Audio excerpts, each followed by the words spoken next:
સુરત મહાનગરપાલિકાના કર્મચારીઓના પડતર પ્રશ્નોની રજૂઆત કરવા માટે સુરત સુધરાઈ કામદાર સ્ટાફ યુનિયન દ્વારા મહાનગરપાલિકા કચેરીના કમ્પાઉન્ડમાં મોટી સંખ્યામાં કર્મચારીઓએ ભેગા થઈ થાળી વગાડવાનો કાર્યક્રમ કરી વિવિધ અધિકારીઓને રજૂઆતો કરી હતી. મહાનગરપાલિકાના કમિશનર શ્રીમતી શાલિની અગ્રવાલને રૂબરૂ રજૂઆત કરી જે પ્રશ્નો અને માંગણીઓ છે તે તમામનું તાકીદે નિરાકરણ થાય તે તમામ મુદ્દાસર રજૂઆતો કરી હતી. ત્યારબાદ deputy commissioner doctor Rajendra Patel, deputy commissioner R B. Bhogayata, additional city ઇજનેર જતીનભાઈ દેસાઈ તથા ડેપ્યુટી કમિશનર શ્રીમતી સ્વાતિ દેસાઈને રૂબરૂ મળીને વિવિધ પ્રશ્નો અંગે ચર્ચા વિચારણા કરી હતી. તેમજ આ પ્રશ્નોનું તાકીદે નિરાકરણ આવે તે માટે ભારપૂર્વક રજૂઆતો કરવામાં આવી હતી.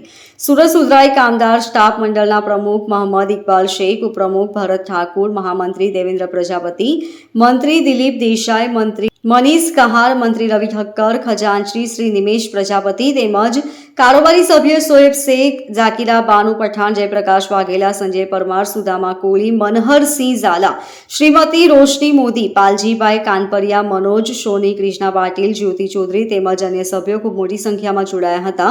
મહાનગરપાલિકાના કમ્પાઉન્ડમાં સિક્યુરિટી સ્ટાફ દ્વારા આંદોલનકારીઓને રોકવામાં આવતા આંદોલનકારી સાથે સિક્યુરિટી સ્ટાફનું ઘર્ષણ પણ થયું હતું, પરંતુ યુનિયનના હોદ્દેદારોએ આવી રજૂઆત કરવાનો પોતાને અધિકાર છે તેવું જણાવી દરેક અધિકારીની કેબિન બહાર પણ થાળીઓ વગાડી સૂત્રોચ્ચારો કરીને રજૂઆતો કરી હતી. Bureau report LK star news, Surat.